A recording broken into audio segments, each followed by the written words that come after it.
Hello, everybody. I'm Trinity, and I wanted to welcome you to the new Trinity Talks channel. I am currently in quarantine and suspected to have the virus. Um, so basically, I'm starting this channel to get information out about the virus and about my experience with it and about the things that I've learned that I hope I can use to help people.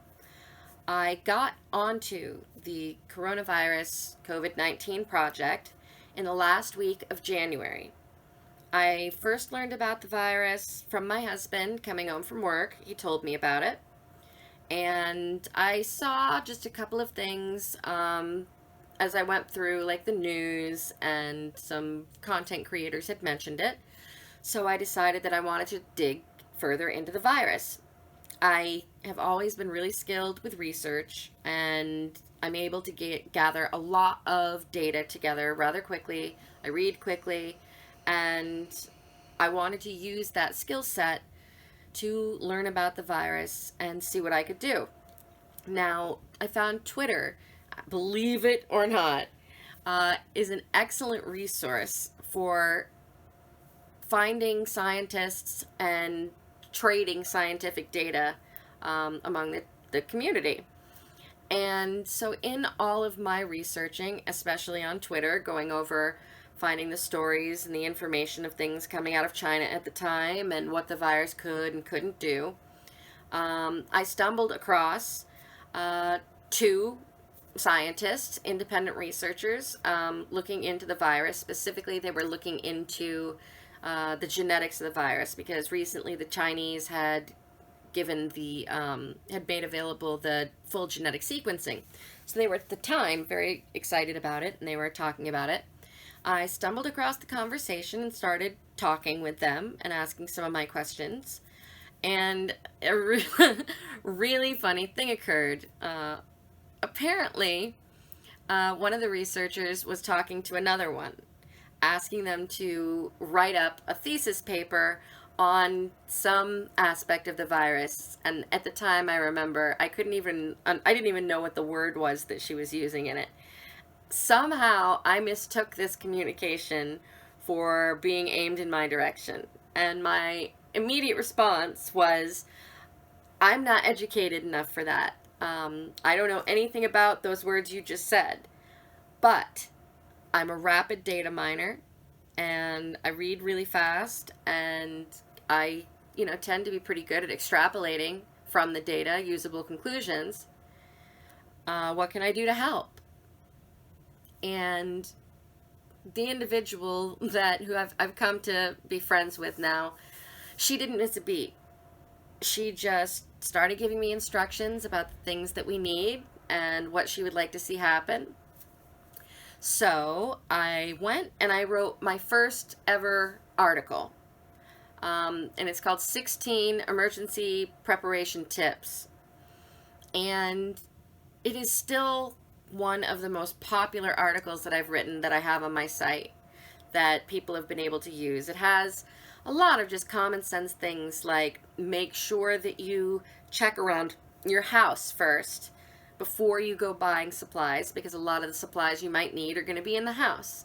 And other tips, for example, of telling people to make a plan before they go shopping for supplies. So that was meant to keep panic buying from happening, so that nobody went off half-cocked and bought the entire store's supply of toilet paper and instead had, a list of things that they needed, and to take no more than they needed, no less than they needed, and to be able to effectively get what they were going to need for what we knew back in January that what was coming.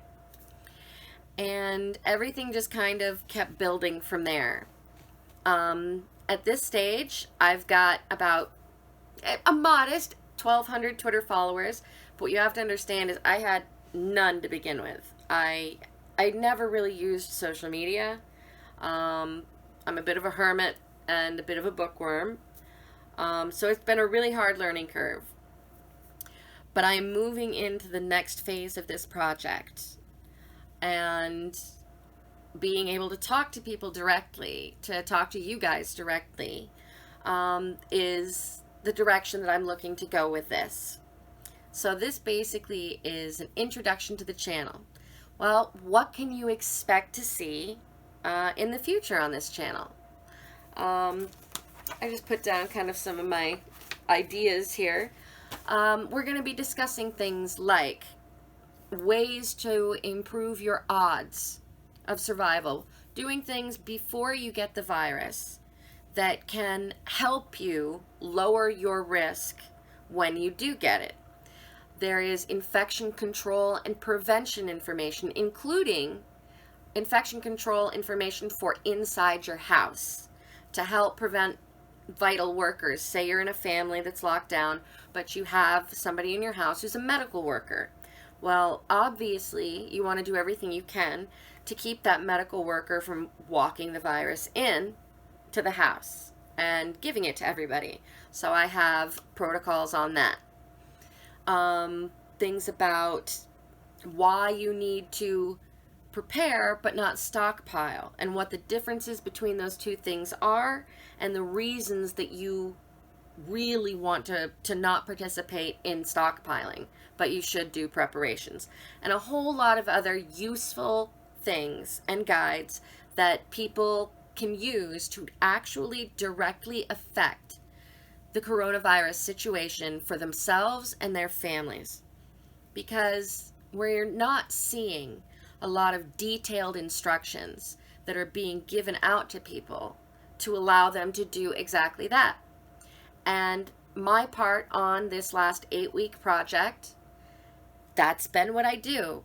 And now I'm working to expand that from just a website with 200,000 viewers on it, views to it, and expand it even further using video and trying to reach as many people as I can, to help as many people as I can, to make this situation as easy as possible for people to get through it.